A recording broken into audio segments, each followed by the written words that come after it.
안녕하세요. 책 읽어주는 꿀잠 DJ입니다. 잘 지내셨죠? 정말 오랜만에 업로드인 것 같습니다. 기다려주신 분들 정말 감사하고 또 진심으로 죄송한 마음입니다. 제가 계속해서 남겨주시는 댓글들은 정말 잘 보고 있고요. 큰 힘을 얻고 있습니다. 너무 감사하고 감사한 마음 담아서 녹음해 보도록 할게요. 지난 시간에 그래서 그 할머니에게 페터가 혼나는 모습까지 읽어드렸는데, 사실 혼내신다고는 하지만 사랑을 듬뿍 담아서 페터가 충분히 스스로 잘못을 뉘우치고 깨달을 수 있도록 천천히 차분히 하나님의 그 파수꾼 이야기까지 들려주시면서 페터를 혼내시는 그런 따뜻하고 지혜로운 어른의 모습을 할머니에게서 볼 수 있었습니다. 그래서 페터가 할머니 말씀을 이어서 듣고 네, 그렇게 할게요 라고 대답을 합니다. 페터는 그러겠다고 대답은 했지만 여전히 겁을 먹고 있었다. 프랑크푸르트에서 온 경찰이 아직도 아재 옆에 떡하니 버티고 서 있었기 때문이다. 할머니가 마지막으로 한마디 덧붙였다. 자, 이만하면 됐다. 이제 다 끝난 일이야. 그건 그렇고 너도 프랑크푸르트 사람들에 대해 뭔가 좋은 기억을 가져야 할 텐데. 얘야, 너 뭐 가지고 싶은 거 없니? 아무거나 한번 말해보렴. 뭘 가장 가지고 싶니? 그제야 패터는 고개를 들고 놀라서 눈을 동그랗게 뜨고 할머니를 빤히 쳐다보았다. 여전히 불호령이 떨어지기를 기다리고 있는데 갑자기 가지고 싶은 것을 말하라니. 패터는 도무지 갈피를 잡을 수가 없었다. 할머니가 눈치를 챈 듯 다시 한번 말했다. 그래, 그래. 진심으로 묻는 거야. 네가 프랑크푸르트에서 왔던 사람들을 기억하면서 기뻐하라고 말이야. 그리고 우리도 네가 한 행동을 다 잊었다는 증표로. 알겠니? 패터는 더 이상 벌받을 일을 두려워하지 않아도 된다는 것과 자기 앞에 앉아있는 친절한 할머니가 무시무시한 경찰의 소나기에서 자신을 해방시켜 주었다는 사실을 어렴풋이 깨달았다. 비로소 패턴은 마음이 날아갈 듯 가벼워지면서 오랜 고민이 확 풀리는 것 같았다. 하지만 패턴은 뭔가 잘못한 일이 있으면 곧바로 고백하는 편이 좋다는 교훈을 얻었다. 그래서 또다시 뜬금없는 말을 내뱉었다. 저는 종이도 잃어버렸어요. 할머니는 그게 무슨 말인가 싶어 잠시 생각하다가 곧 말귀를 알아듣고 상냥하게 대답했다. 그래, 바로 그거야. 뭘 잘못했으면 곧장 사실대로 말하는 편이 좋단다. 그러면 다시 다 괜찮아져. 자, 이제 어서 갖고 싶은 것을 말하렴. 이제 세상에서 가지고 싶은 것을 다 말할 수 있다고 생각하자. 패턴은 눈앞이 어질어질해졌다. 마이엔펠트에서는 시장에서 본 멋진 물건들이 떠올랐다.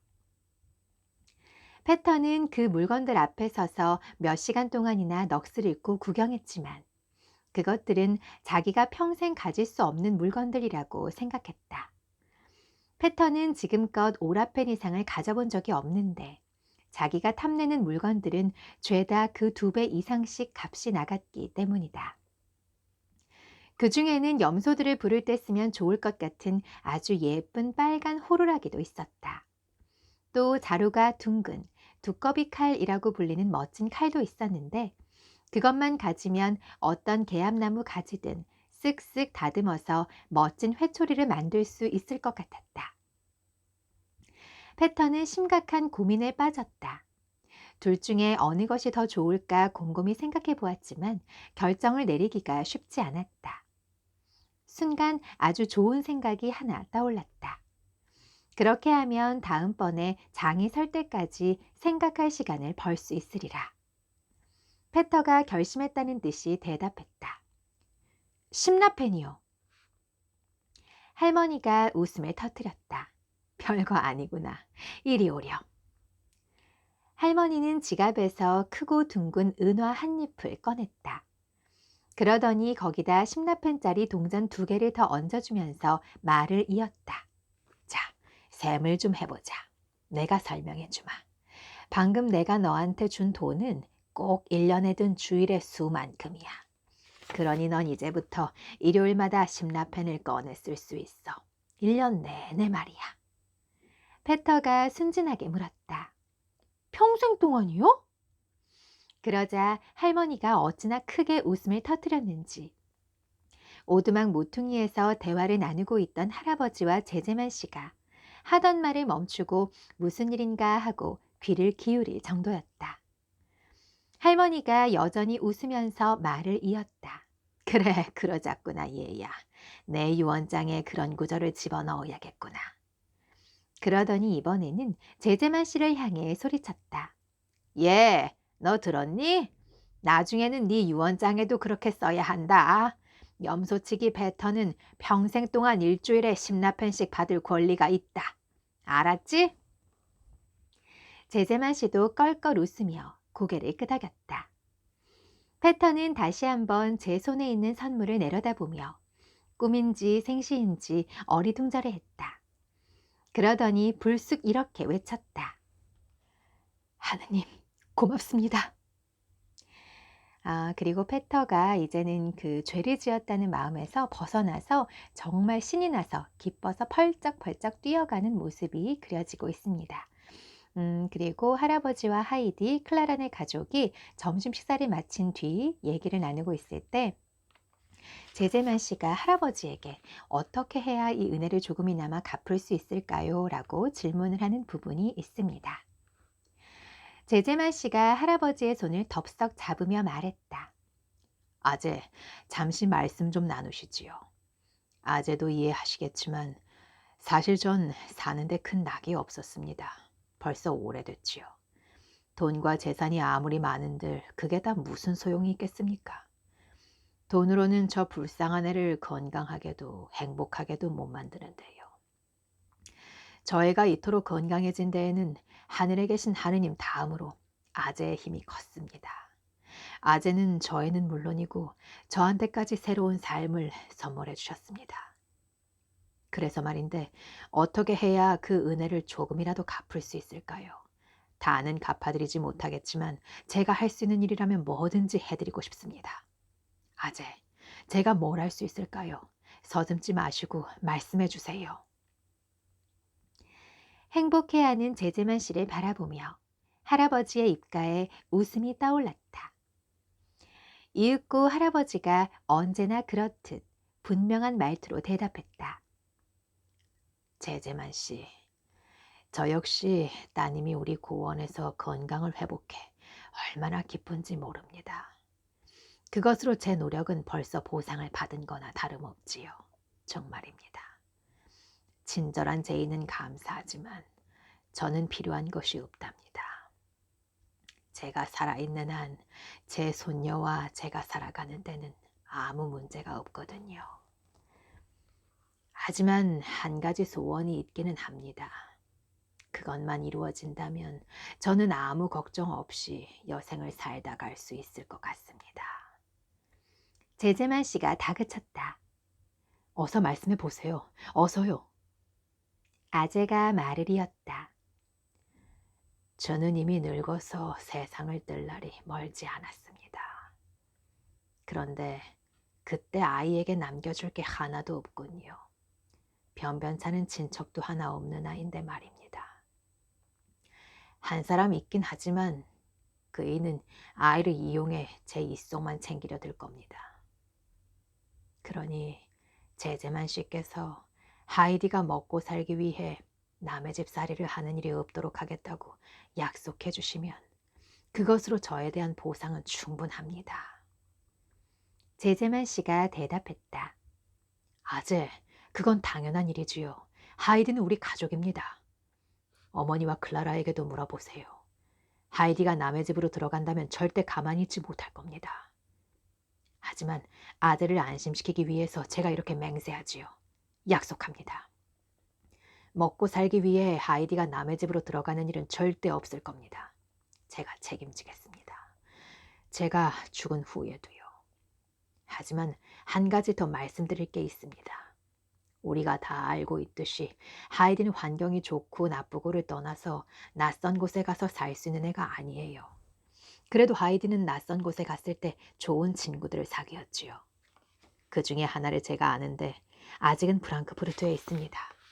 그 사람, 자기가 좋아하는 곳에 가 조용히 살고 싶다며 지금 마지막 뒷정리를 하고 있는 중입니다. 바로 제 의사 친구 말이에요.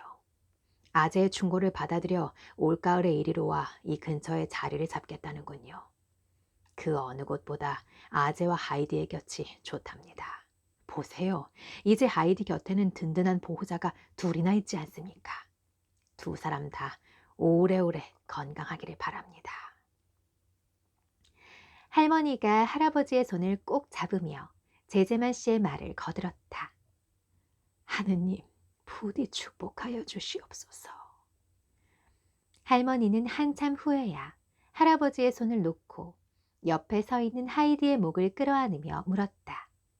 우리 하이디한테도 물어봐야지. 하이디도 소원이 있니? 하이디가 눈을 빛내며 얼른 대답했다. 네, 있어요. 그래, 잘 됐구나. 얼른 말해보렴. 뭘 갖고 싶니? 프랑크푸르트에서 제가 썼던 침대요. 높다란 베개 3개하고 두툼한 이불까지 전부 다요. 그것만 있으면 패턴의 할머니가 누우셨을 때 머리 쪽이 낮아지지 않을 거예요. 그럼 숨도 편하게 쉬실 수 있고 따뜻한 이불이 있으니까 늘 숄을 두르고 침대에 누워 계실 필요도 없어요. 지금은 숄이 없으면 너무 추우시대요. 하이디는 소망이 어찌나 간절한지 들뜬 목소리로 단숨에 말해버렸다. 할머니가 탄성을 질렀다. 아이고 우리 하이디 기특하기도 하지. 마침 잘 말해주었다. 사람이 너무 기쁘면 가장 먼저 기억해야 할 일을 잊어버린다니까. 하느님께서 우리에게 좋은 걸 선물해 주셨으면 우리도 가난한 이웃을 생각해야지. 자, 당장 프랑크푸르트로 전보를 쳐야겠다. 로텐마이어더러 오늘 당장 침대를 싸서 보내라고 해야겠어. 그러면 이틀 안에 도착할 게다. 하느님의 뜻대로 할머니가 곧 편안하게 주무실 수 있도록 해드려야지. 하이디가 좋아서 할머니의 둘레를 빙빙 돌았다. 하지만 그것도 잠시였다. 팔짝팔짝 뛰던 하이디가 벼랑간 멈춰서더니 큰일 난 사람처럼 다급하게 말했다. 지금 당장 패턴의 할머니한테 가봐야겠어요. 제가 오랫동안 안 가면 할머니가 또 불안해하신단 말이에요. 하이디는 패턴의 할머니에게 한시라도 빨리 그 기쁜 소식을 전해주고 싶었다. 특히 지난번에 놀러 갔을 때 할머니가 잔뜩 겁을 먹고 있던 것이 생각나 더 안달했다. 그리고 하이디와 함께 할머니 집으로 함께 가는 그 클라라네 가족 이야기가 있고요. 그리고 제제만 씨가 이제 클라라가 건강을 되찾았기 때문에 클라라와 어머니를 모시고 함께 스위스를 여행하는 게 어떻겠느냐 하고 제안하는 이야기가 나옵니다. 클라라는 그렇게 갑작스레 고원을 떠나게 된 것이 슬펐지만 앞으로의 여행을 생각하니 한편 즐겁기도 했다. 하지만 슬퍼하고 있을 시간이 없었다. 할머니가 벌써 자리를 박차고 일어나 하이디의 손을 잡고 길 떠날 채비를 했던 것이다. 그러더니 불쑥 생각난 듯 뒤를 돌아보며 난처해했다. 저런, 우리 클라라를 어떻게 하지요? 패턴의 집까지 내려가는 것은 클라라에게 무리라는 생각이 든 것이다. 그러자 할아버지가 익숙한 솜씨로 클라라를 번쩍 안아들고 성큼성큼 할머니의 뒤를 따르기 시작했다. 할머니가 좋아서 할아버지를 향해 고개를 끄덕였다. 제제만 씨는 일행의 맨 뒤에서 산을 내려갔다. 하이디는 할머니 옆에서 걸어가며 좋아서 계속 팔짝팔짝 뛰었다. 할머니는 패턴의 할머니가 어떻게 살고 무엇을 하며 지내고 특히 추운 겨울을 어떻게 나는지 모든 것을 자세히 알고 싶어 했다. 하이디는 모든 것을 아주 정확히 설명할 수 있었다. 패턴의 할머니가 어떻게 생활하는지, 추운 겨울이면 방구석에 잔뜩 쭈그리고 앉아 얼마나 덜덜 떠는지, 먹을 것은 뭐가 있고 뭐가 없는지 죄다 알고 있었기 때문이다. 클라라네 할머니는 패턴의 집에 도착할 때까지 커다란 관심을 가지고 하이디의 말에 귀를 기울였다. 브리기테는 패터의 단 하나뿐인 여벌 셔츠를 빨랫줄에 널고 있었다. 지금 입고 다니는 셔츠를 빨아야 할 때가 되면 바로 갈아입힐 옷이 필요했기 때문이다. 브리기테는 하이디 일행이 내려오는 것을 보고 황급히 집 안으로 들어가 어머니에게 알렸다. 어머니, 어머니, 모두들 돌아가고 있어요. 사람들이 많아요. 아재가 아픈 애를 안고 따라가요. 할머니가 한숨을 내쉬었다. 아이고, 이를 어쩌나. 꼭 그래야 한다니. 사람들이 하이디도 데리고 가디? 그것도 봤어. 아, 마지막으로 손이라도 한번 잡아봤으면. 목소리도 한 번 더 듣고 싶구나. 그때 문이 열리더니 하이디가 뛰어들어왔다. 하이디는 단숨에 구석으로 달려가 할머니를 꼭 끌어안았다. 할머니, 할머니, 제 침대가 프랑크푸르트에서 올 거예요. 베개가 3개나 있어요. 두툼한 이불도 같이 올 거예요. 이틀이면 된대요. 클라라네 할머니가 그랬어요. 그래, 정말 좋은 분이시구나. 그런 분이 너를 데리고 간다니 기뻐. 하지만 하이디, 나는 너 없이는 정말 견디기 힘들 것 같구나. 그때 다정한 목소리 하나가 불쑥 끼어들었다. 무슨 말씀이세요? 우리 착한 할머니께 누가 그런 말을 합디까? 그 사이 오두막 안으로 들어온 클라라네 할머니가 패턴의 할머니의 말을 다 들은 것이다. 클라라네 할머니는 패턴의 할머니의 손을 꼭 잡고 말을 이었다. 잘못 생각하신 거예요. 잘못 생각하신 것이고 말고요. 하이디를 데려갈 생각은 하지도 않았어요. 하이디는 여기 남아서 할머니를 기쁘게 해드릴 거예요. 물론 우리도 하이디를 또 봐야죠. 하지만 우리가 올 거예요. 해마다 고원으로 놀러 올 거랍니다. 우린 하느님께 감사드리기 위해서라도 해마다 이곳을 찾아야 해요. 하느님이 우리 클라라에게 기적을 선물해 준 곳이니까요. 하이디가 패턴의 할머니한테 몸을 기대며 말했다. 거봐요 할머니, 이제 지난번에 제가 읽어드린 노래처럼 됐지요? 프랑크푸르트에서 침대가 오면 할머니는 숨도 편히 쉴 수 있고 따뜻하게 주무실 수도 있으니까 그게 할머니를 아물게 하는 거 맞죠? 패턴의 할머니가 가슴이 뭉클해져서 대답했다. 그래 하이디, 하느님께서 나한테 좋은 것을 참 많이도 주시는구나. 세상에 이렇게 착한 사람들이 있다니. 나같이 불쌍한 늙은이를 걱정하고 보살펴주는 사람들 말이야.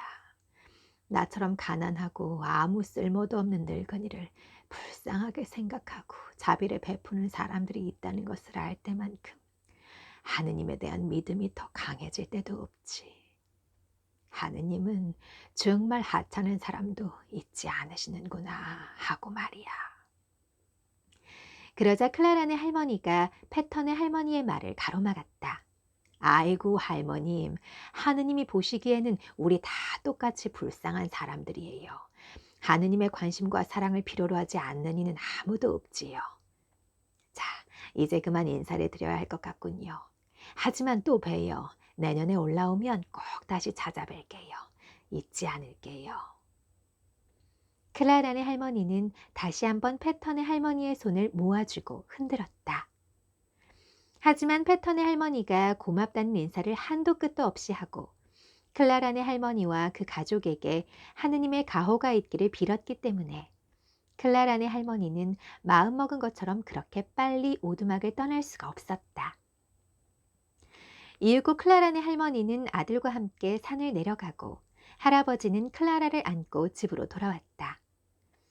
하이디는 패턴의 할머니의 일을 생각하니 기분이 좋아서 팔짝팔짝 뛰면서 할아버지를 따라 산으로 올라왔다. 다음 날 아침 작별을 고하는 클라라의 눈에서 뜨거운 눈물이 줄줄 흘러내렸다. 아름다운 고원애와 난생 처음으로 그토록 행복했는데 이제 그 모든 것을 뒤로하고 다시 떠나야 하는 것이다. 하이디가 클라라를 위로했다. 금방 또 여름이 될 거야. 그럼 다시 올 수 있잖아. 내년엔 더 멋질 거야. 처음부터 걸을 수 있으니까 날마다 염소들이랑 풀밭에 올라갈 수 있어. 언덕에 가서 꽃구경도 하고 내년엔 처음부터 아주 재미있을 거야. 하이디의 말이 조금 위로가 됐는지 클라라가 눈물을 훔치며 입을 열었다. 페터한테도 인사 전해줘. 염소들한테도. 특히 백조한테 내가 고마워하더라고 꼭꼭꼭 전해줘야 해. 백조한테 조그만 선물이라도 할 수 있으면 좋으련만. 백조 덕에 내가 이렇게 건강해졌잖아. 하이디가 말했다.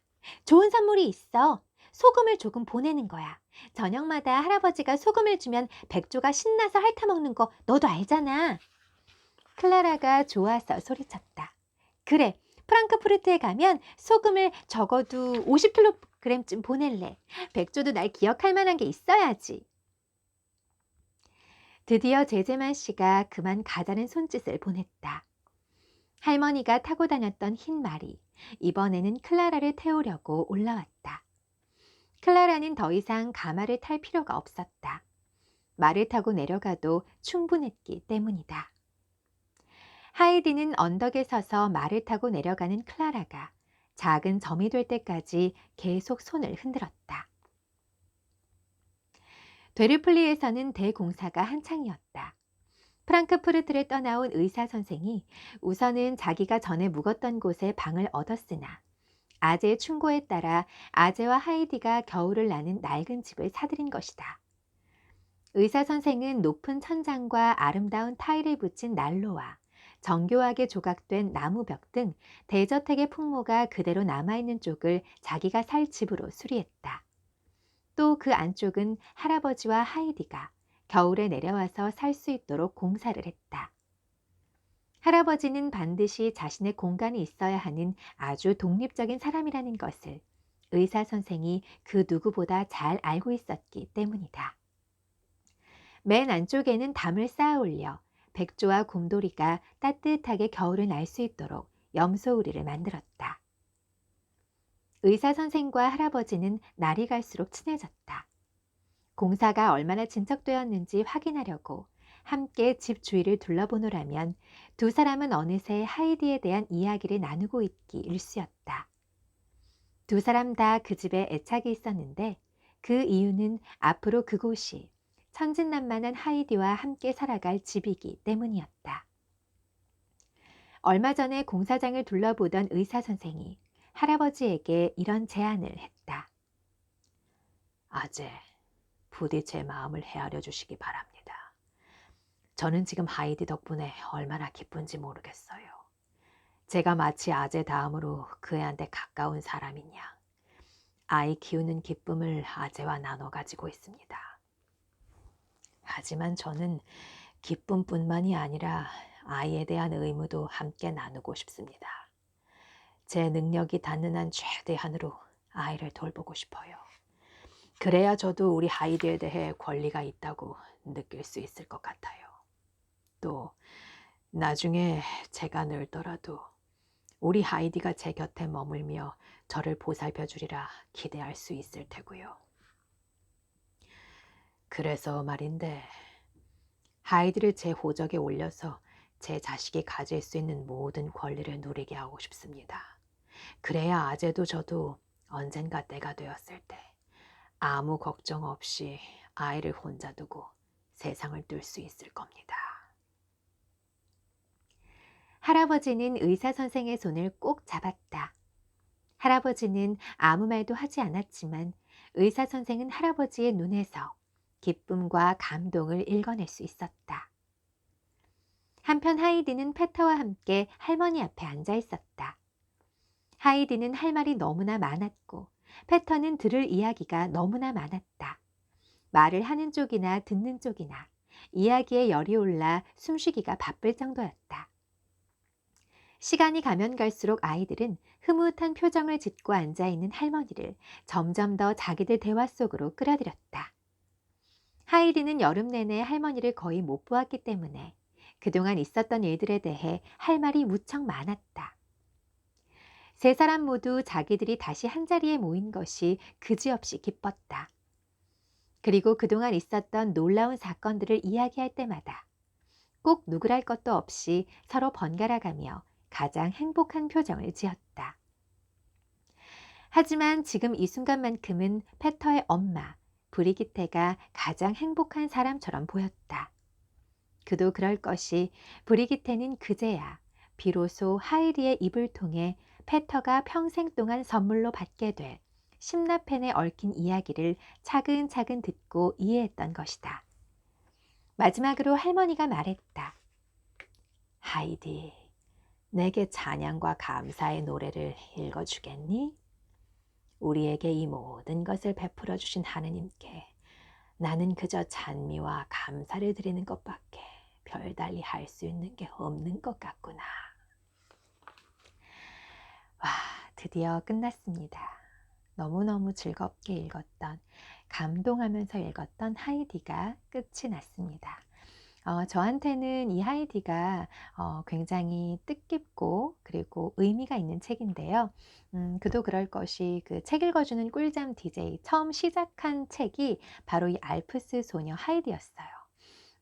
그래서 저한테는 굉장히 의미 있는 책이고, 그리고 꽤 오랜 시간 동안 이 책을 지금 읽어 드렸어요. 그쵸? 오늘이 한 18번째인 것 같은데, 들으시는 분들도 사실 하이디 내용을 몰라서 들으시는 분들은 없으셨을 것 같고, 기본적인 그 뼈대, 틀은 다 알고 계시는데, 이제 이 책을 읽지 않으셨거나, 뭐 만화 같은 걸로 보셨거나, 아니면 읽었지만 너무 오래전에 읽으셨던 분들, 아니면 그 축약본으로 읽으셨던 분들은 들으시면서 아마 이렇게 자세히 디테일한 그런 사건, 사고, 이런 대사가 있었다는 거는 아마 모르셨을 것 같아요. 특히나 이 하이디는 정말 아름다운 문학 작품이다라고 느낄 수 있을 만한 그 자연과, 그리고 그 인간이 느끼는 감정의 묘사가 굉장히 멋있는 작품이잖아요. 특히나 그 알프스 대자연과 광활한 설원에 물드는 노을, 그리고 그 염소 한 마리 한 마리의 그 세세한 특징들, 그리고 하이디와 할아버지가 겨울에 잠깐 내려와 사는 그 되리플리 저택의 내부, 그것도 굉장히 그 섬세하게 아주 표현을 잘 해놨죠. 그리고 딸을 잃고 외로워하는 의사 선생님의 그 애틋한 슬픔을 간직한 그 마음, 그리고 클라라의 휠체어를 밀어뜨린 뒤 겪는 그 페터의 죄책감, 이런 것들에 대한 묘사가 정말 너무나 섬세하고 자세하고, 그리고 정말 읽는 사람이 느낄 수 있게끔, 공감할 수 있게끔 써놓은 것 같아요.